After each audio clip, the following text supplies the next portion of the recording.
Today's show is Troubling Theology. This is number 44, if you're counting, of the failure series. So getting up there. Someday you're going to have more episodes about failures than we've had episodes total. I don't know. I'm sorry. I was doing theist math there. Right. Infinity minus infinity, right. Anyway, so theology. How many episodes of Christian failures can dance on the head of a pig? There you go. You're right. Theology is a set of unsubstantiated claims mostly about the unknowable. I think that's a pretty reasonable definition. It gives the appearance of being intellectual, but it's really a pile of rationalizations. And one person's theology is just as good as any other's because they're not substantiated. And it tells us nothing, theology tells us nothing of importance about the real world. And the only way a theology can win is maybe to gain mind share or help pay the church bills or something like that. So that's how theologies survive. Atheists have no use for theology, but it is a kind of exercise in reasoning about fictional worlds. And we find it sadly amusing when that reasoning fails, when the whole thing collapses under its own weight. So today I wanted to talk about 9 or so troubling theological questions, and they're troubling for believers, but not for atheists. And after each one, we'll talk about what is the atheist perspective on it. Rather than go through the list, I'll just dive right in. First one is problem of evil. This is a very ancient problem with religions. If God is omniscient, omnipotent, and omnibenevolent, why is there evil in the world? And this is an old one. It even predates Christianity.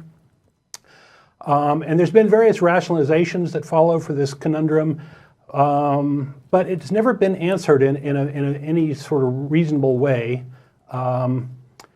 So there's this rationalization that, hey, you have to have, God gave us free will, so you're screwing it up, it's all your fault. But what have Christians done, with their free will? We still have, we're still giving tax breaks to an international pedophile crime ring, for example. And that's largely due to the Christian mindset that this is okay. We should do that. Can I interrupt for one Yes. weirdly pedantic thing? Sure. And I've done this several times. I would prefer that we didn't say pedophile crime ring and instead said pederast crime ring. Okay. And the difference here is because pedophilia is an attraction to children, is a sexual attraction to children. And there are plenty of people who are pedophiles who never act upon it. And I don't want us to get in the position of vilifying. There are people who would identify it as an orientation, but this is about what goes on in your head and what you're attracted to and things that you don't have any choice over. Whereas pederasts are men who prey on young boys, and actually that doesn't cover the whole gamut of what they're guilty of. So we're talking about child rape. Yeah. Is what we're really talking about, and that gets us out of there. I know that there are tons of people who are have this knee-jerk reaction to how pedophile has been used forever, and what is meant by it is certainly objectionable. But as for what it actually is, I've heard many times from people who are like, look, I have this attraction, there's nothing I can do about it, at least I'm not aware of it, except not to act upon it. And I think those people should be lauded in the same way that somebody who might have some other attraction that departs from the norm should be lauded for not violating the rights of other people. So. Okay, thank you. I appreciate that point. Well, from the atheist perspective, the problem of evil is just this very old problem that has yet to be addressed, and it's been around forever, and we are still waiting on a response. And by the way, if you have a response to any of these problems I'm bringing up, or want to call in and set me straight, please do. I welcome that. Next question: is God perfect? Okay. Well, if He is perfect, why did He have to meddle so much in His creation to fix problems like the fruit of the tree of the knowledge of good and evil, the flood, Tower of Babel, sending Jesus to die? Why did He have to come in and fix all these things? And if He makes any change at all, it's sort of an admission that something was wrong to begin with, right? Because either he's improving it or he's making it less perfect through His actions, right? So any sort of action is a problem with a perfect God. So let me throw on my Christian apologist hat. There's still going to be a problem here, but okay. God's perfect, we screwed it up. Yeah, so that's the sort of a blame the victim sort of thing. The response here, by the way, and I only include this so that Christians don't immediately call in to say, oh, you just don't understand Christian doctrine. You know, you have this idea that God made an imperfect world. God made a perfect world and then gave man free will, and man messed up God's perfect creation. Then the question becomes, shouldn't God have seen that? Shouldn't he have known about that ahead of time? Because if you're a perfect being, first of all, my question would be, why create anything in the first place? Mm-hmm. And why create anything that could potentially go wrong? And if it does go wrong, like if I created, The Sims, and they were unable to understand me, and I was unable to get them to do what it is that I wanted them to do, and I just wrote it all off as, well, that's your free will, that's one thing. But then if I begin to punish the Sims for not living up to the perfection that now we're to the problem. So this is where the is God perfect really goes off the rails, because every attempt to rehabilitate this still gets to an imperfect God. Yeah. And so the other side of this is your God imperfect? If he is, then why are you bothering to follow him? Why are you following an imperfect God? Why are you following anybody? Right. And from an atheist perspective, an imperfect universe is a sure sign of an imperfect creation process.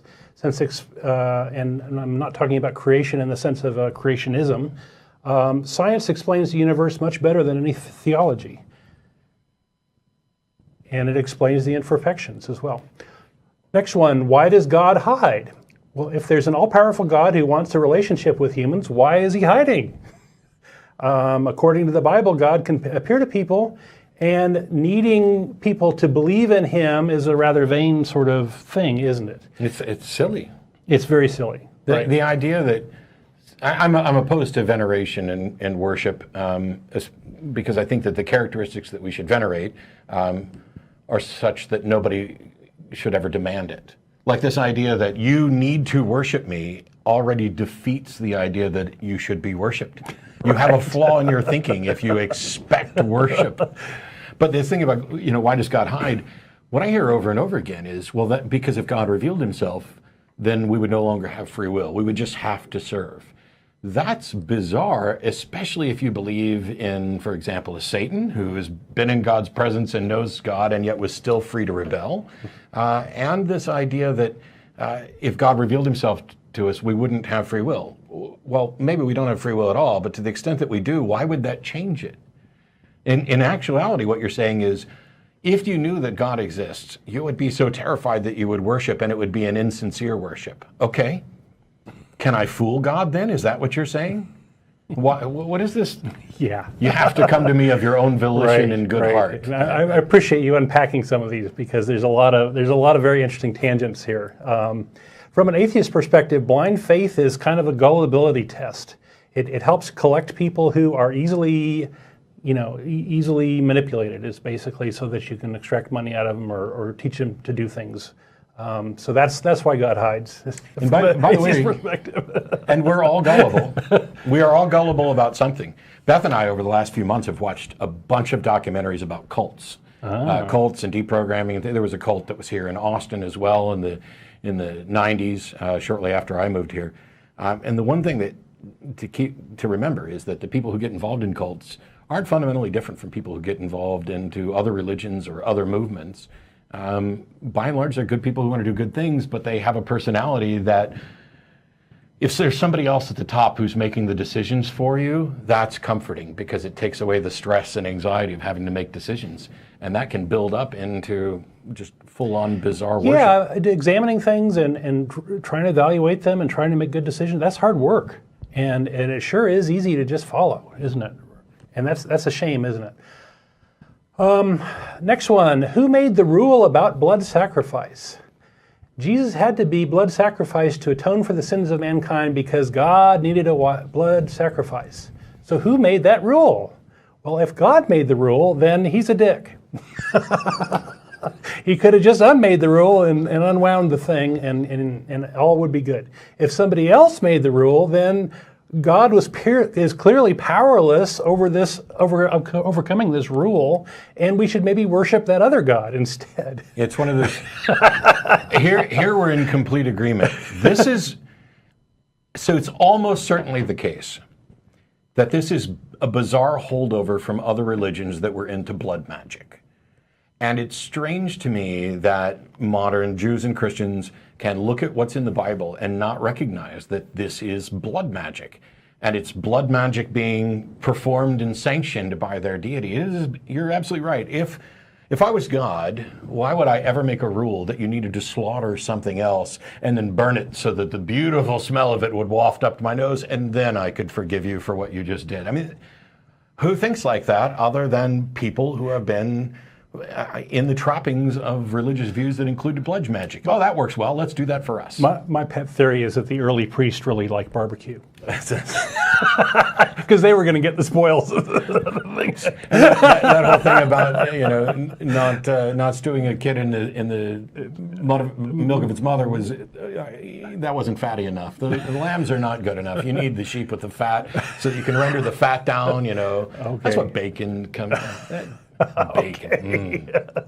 All right. But it's a gross rule, and it is. Don's absolutely right. It's very objectionable. It's almost so in the sci-fi world. There's this idea of retcon, of going back and trying to make things make sense after changes. And so if we decided, hey, it's kind of impractical for us to be, slaughtering our potential food and our livelihood to give it to the priests to save ourselves. Let's just have one big sacrifice that ends sacrifice for all time. Yeah, I've heard that theory before. And then we don't have to ever ask ourselves why it was that we needed to sacrifice anything in the first place. It's like now we're so far removed from this. I mean, you watch documentaries about voodoo type cults and stuff where they're sacrificing chickens and spreading the blood around. And modern Christians, especially Western Christians, will look at that and go, oh my gosh, some of them will say that's satanic. And others will be like, that's just weird. This is the same. This is exactly what we're talking about. It's just chickens instead of lambs or whatever. Right? It reminds me, Guy P. Harrison, when he wrote 50 Reasons People Give for Believing in God, he talked about an incident where I believe he was somewhere in the Caribbean and had a bicycle accident. When he came to, there were people standing around him praying, and he's like, I didn't have any animosity towards them. I was thankful that they were there. And I was like, boy, I would have, because, first of all, they need to call an ambulance and they need to be doing whatever it is to take care of me. But it shows your bias, because if you'd have come to and they'd have been sprinkling chicken blood around you, would you feel the same way as them standing around praying when those two things are fundamentally the same? Except that, they're not one destroys actually killing the chicken. Yeah. All right. So on this blood sacrifice thing, from the atheist perspective, this whole idea of original sin is just a pernicious mind game used to entrap people in a cycle of guilt, repentance, and giving money to the church. And the whole thing's just a really terrible idea. Next one, did Jesus die? Well, if he didn't die, then there was no sacrifice and there's just some discomfort. And if he did die, he's dead. Either way, you're not really getting saved.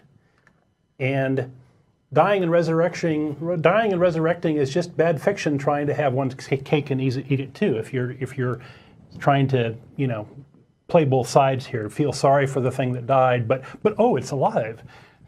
Yeah, and one of the common things is that, hey, look, this proves that it's true, because the Jews weren't looking for a dying and rising Messiah, and when Jesus did that kind of set it up so that there's no good reason that they would have invented a Messiah like that. Okay, color me completely unimpressed. And this whole idea that I'm going to give up a weekend to save humanity is bizarre. Yeah. Because I have no interest in dying, but if there was an absolute guarantee, the kind of guarantee you'd get if in fact you were God or in communication with God, that torturing and killing me would end human suffering forever, and I don't get to come back from that, I think I'd probably do it. Because at least there would be statues to me, and so I know that I would get something out of it. It's an ego thing. There you go. But there's also this idea that perhaps there is something laudable about being willing to sacrifice, but giving up a weekend, not even a whole weekend, just part of a weekend. Yeah. And then you get to be God forever. I mean, you were God before, but not while you were dead. It just doesn't make any sense. Okay, so from an atheist perspective, death and resurrection of gods has been used by many religions to explain the seasons. Resurrecting gods are a dime a dozen, and most of them do it every year, not just once. So why kill the Jews? If God orchestrated the crucifixion, and then the Jews should be praised for helping with the plan, right? If God sent Jesus to die for your sins, then it was part of His plan, and these guys are the heroes of the story. Instead, they've been persecuted and slaughtered by Christianity for over 1,400 years. So either the Jews messed up in a bumbling God's plan, and they needed to be punished, or Christianity is just a free pass to kill Jews. So either way, there's a problem. So, this is where I have to interject. Okay, please do. There's nothing in Christianity that encourages or admonishes, makes it a good thing to kill Jews. Oh, it's let his death be upon us. Said by a chorus, no less, of Jews in So there's the trial. there's nothing within the Christian religion that encourages or suggests that we should be running around killing Jews, which is why the bulk of fundamentalist Christians are so inextricably tied to Israel and supporting this. Now you're right. For those who did, and for those who are Jew haters, and you've got the white supremacists and other stuff who try to use. Don't forget about Martin Luther, who try to use this to say, "Oh well, the Jews killed our Lord." You're right. If anything, if salvation needed to occur, then it should be Judas who is the hero of the story for doing what needed to be done to get God's plan to come to fruition. It should also be the Jews who, despite the fact they had motivations that were in opposition to God, they brought about the plan. At the end of the day, it's either God's plan or it isn't. And so you need to applaud God or curse God. right? But everybody else is Leave just the a Jews little out of it. plaything. Right. And for the Christians who are like, oh, we love the Jews because they live in the land that we need to have destroyed for the second coming to come in, you're a bunch of asshats too. That's right. We're going to surf on their blood into the next dimension. Yay, yay. Okay. We need to be allies with Israel so we can usher into the end of the world. Yeah, it's pretty creepy stuff. Your motivations are suspect at best. Right, right.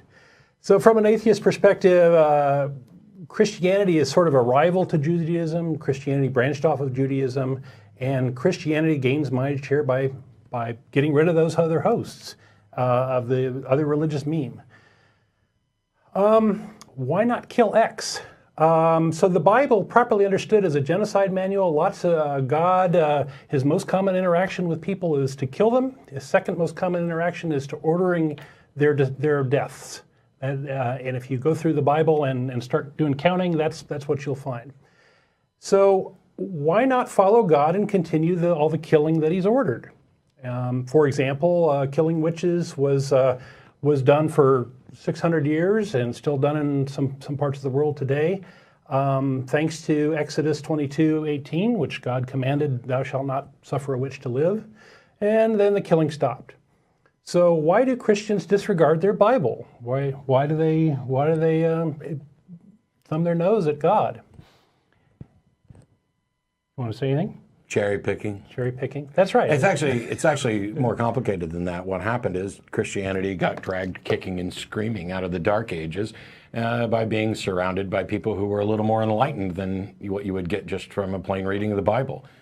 When they killed witches, it was based on a doctrine that they were not only following the Bible, but doing those witches a favor. And many of the witches that they killed and burned felt as if they were being done a favor as well, because you were purifying their soul. They were convinced that they were going to hell, but you burning them at the stake set them free from their sin. Oh boy. And completely invented, but it's all just an invented fiction. Right, right. And because they're sort of changing their mind and flip-flopping here, there doesn't seem to be anything such as God's absolute morality. And it seems like the acts of Christians are nothing more than mindless, immoral thugs following con artists. It's really the secular morality that has brought about the end of killing witches and reining in some of the atrocities of the religions. Why does God care so much about sex? God sure does. God is obsessed with foreskins, virginity, women as war spoils, treating women like baby-making machines, homosexuality, masturbation, boy, on and on and on. And you would think that if God cared so much about getting rid of foreskins, he would have, fixed that in the master plan, and he wouldn't have to do that. Or if God didn't like homosexualities, he wouldn't make any homosexuals.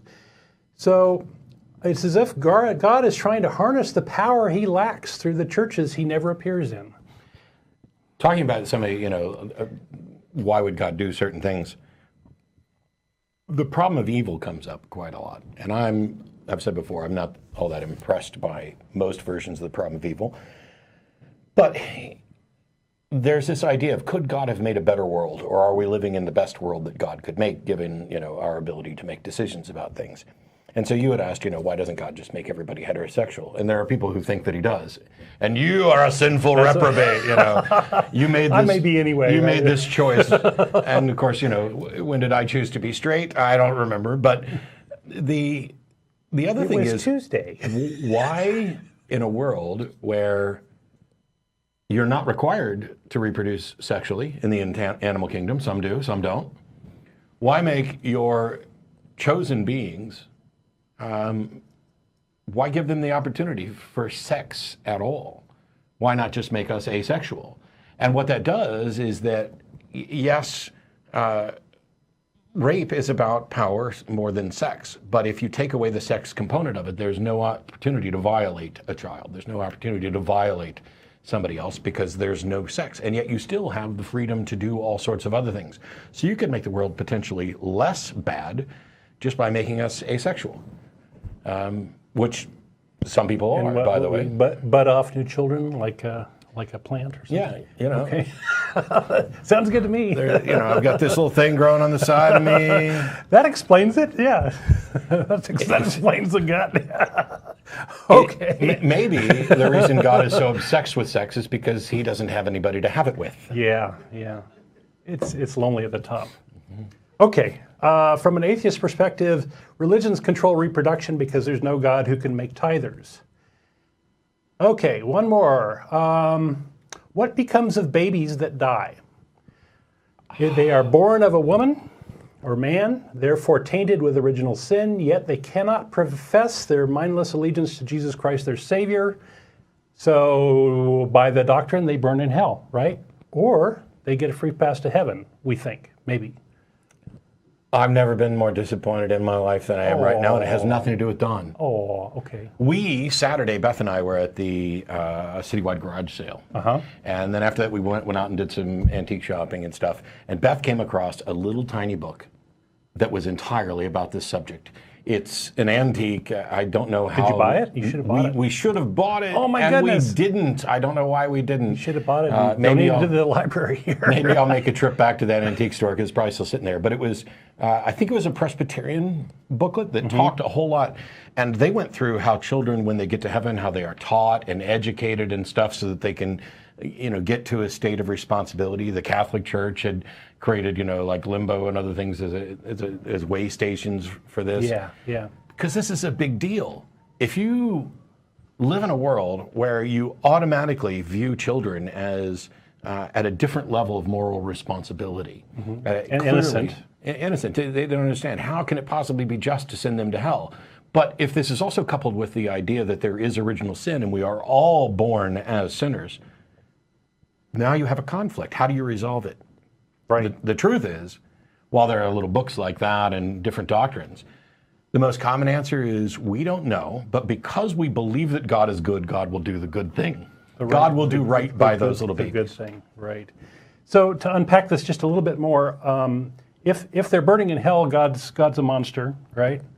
If they get a free pass to heaven, then abortion is clearly a good thing, right? And killing children is just fine, like Andrea Yates did, if you get them before the age of reason when they can possibly go to hell. Yeah, even if it damns you to hell, wouldn't if you had 4 kids who were all That's the greater good. Couldn't understand anything yet, and you sacrificed all of them so they'd go to heaven and you'd go to hell. That would be a sacrifice. That'd be a sacrifice that trumps Jesus' bad weekend. Right. Fortunately, human beings are better than the doctrines that they try to weasel their way around, generally speaking, which is why we don't hear too much about that, because fundamentally, on some level, people know that even though this is the logical conclusion of their conflicting doctrines, that there's something still wrong with it.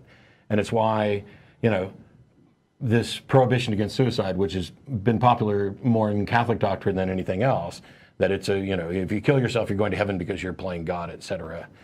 They had to invent that. Yeah. Or sorry, you're going to hell. They had to invent that because when people sat down to begin to reason about the impact of their doctrine, if I'm now in a good state with God and every second I continue to exist gives me a greater potential of sinning, shouldn't I off myself right now and go to heaven? This logical conclusion from the doctrines had to be fixed by making a new doctrine, which is, suicide's a bad thing. Yeah, and you're going to hell. and that shows that this is like Band-Aids upon Band-Aids, trying to make a giant ball of something to heal a mortal wound, as far as I'm concerned. So from an atheist perspective, threats of hell only make sense when the person being conned is an adult. It doesn't make sense with children. So finally, theology itself is a failure. It's impressive to those who don't think, yet it ties itself up in knots. And I think I've hit a lot of the high ones. I've actually not presented a whole bunch more. It raises more questions than it pretends to answer, begging for more theological rationalization, more Band-Aids, as Matt pointed out. And atheism, in contrast, provides simple, justified answers to these theological puzzles, showing theology to be intellectually and morally bankrupt. And that's a problem. That's a failure of theology and a failure of Christians who follow the theology. And by the way, there are plenty of other religions and theologies, and they don't suffer from all of these problems, although they do tend to suffer from other problems. And the biggest one is, do we have any good reason to think that it's true? Are you just offering your thoughts that have been passed down, that are antiquated, that are part of your history, that somebody sat around and wrestled with this problem? Yeah, and then we codified just so story. Yeah, right? we codified their answer as the answer. And doesn't that keep you from looking for the right answer? I mean, if you've got the right answer, it should be demonstrable. We should be able to say, you know what? Right. Why are things the way they are? And here's why. Yeah, so it's a double tragedy. It's like you not only have the wrong answer, but you fail. It prevents you from looking for the right answer. Isn't that sad?